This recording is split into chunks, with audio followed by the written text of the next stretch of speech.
मेरा नाम है आनंदमयी और आपने देखना शुरू कर दिया है प्रेस बिहार। बिहार की सियासत में एक बड़ी खबर छाई हुई है और यह खबर एनडीए घटक दलों से निकलकर सामने आ रहा है। अब तक विपक्ष का यह आरोप रहता था कि ईडी की कार्रवाई विपक्ष पर सरकार के तरफ से होती है, लेकिन अब एनडीए घटक दल में शामिल और पीएम मोदी के हनुमान कहे जाने वाले चिराग पासवान के बेहद करीबी के घर ईडी की छापेमारी सियासी हलकों में चौंकाने वाला है। हुलास पांडे के घर छापेमारी की गई। पूर्व विधायक हुलास पांडे चिराग पासवान की पार्टी के संसदीय बोर्ड के अध्यक्ष हैं। वे चिराग पासवान के बेहद करीबी माने जाते हैं। शुक्रवार को हुलास पांडे के ठिकानों पर ईडी का छापा मारा हुआ। यह पटना में स्थित घर गोला रोड में और बोरिंग रोड के अलावे बेंगलुरु स्थित एक ठिकाने पर भी ईडी की शिकंजा कसी गई। शुरुआती जानकारी के मुताबिक यह बात सामने आई कि बालू के अवैध खनन मामले में यह छापेमारी हुई है।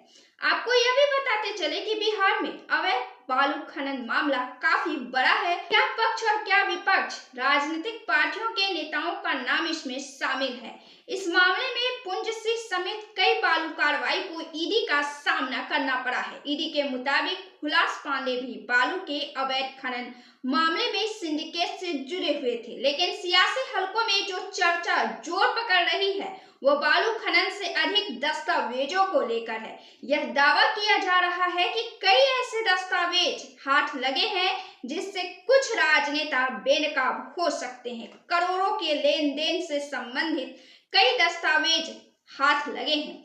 आपको बताते चले कि चिराग पासवान की पार्टी लोजपा में हुलास पांडे ऊंचे रसूख वाले नेता के तौर पर जाने जाते हैं। उनके ठिकानों पर ईडी की रेड को बड़ी कार्रवाई के तौर पर देखा जा रहा है। वे केंद्रीय मंत्री और लोजपा पार्टी के सुप्रीमो चिराग पासवान के बेहद करीबी हैं। हुलास पांडे पर कार्रवाई केवल यहीं तक सीमित नहीं है, बल्कि सियासी गलियारों में अब यह चर्चा जोर पकड़ रही है और इसके पीछे की वजह चिराग पासवान पर शिकंजा को बताया जा रहा है। यह वजह बताई जा रही है कि केंद्रीय मंत्री चिराग पासवान केंद्रीय मंत्री बनने के बाद कई महत्वपूर्ण फैसलों पर चिराग पासवान के सुर अपनी सरकार के फैसलों के खिलाफ गए और वे एक तरह से विपक्ष के समर्थन में हो रहे थे, जिसके बाद उनके चाचा पशुपति पारस को राजनीति में दोबारा से एंट्री देखी गई। भाजपा आलाकमान से मिलने जुलने का सिलसिला शुरू हुआ और कई दिनों तक काफी बिहार की सियासत गर्म रही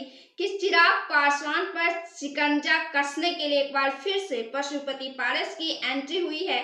दबाव की राजनीति के लिए पशुपति पारस की एंट्री हुई है, लेकिन अमित शाह के बयान के बाद बिहार में जो अपनी राजनीतिक जमीन भी खो चुके हैं और उनके सामने एक बार फिर से राजनीति के मुख्य धारा में आना चुनौती है, वे है पशुपति पारस। और उन्होंने अभी हाल में अमित शाह के अंबेडकर पर दिए बयान पर बगावत कर दी है। उन्होंने खुलकर विरोध कर डाला है और बिहार में होने वाले चुनाव में अकेले मैदान में उतरने की भी बात कह डाली है। उन्होंने साफ कह दिया कि एनडीए में उनके साथ न्याय नहीं हुआ है। वहीं चिराग पासवान की बात करें तो वे बिहार में फिलहाल नहीं है। वे 25 दिसंबर को जेपी नड्डा के घर हुए एनडीए के बैठक में भी शामिल नहीं हुए। वे अमेरिका टूर पर निकले हुए हैं और इससे पहले भी वे पेरिस और लंदन के निजी टूर पर निकले थे। उस यात्रा को लेकर भी सियासत में काफी विवाद देखा गया था। हुलास पांडे पर हुई कार्रवाई को सियासी हलकों में चिराग पासवान के तार से जोड़कर देखे जा रहे हैं।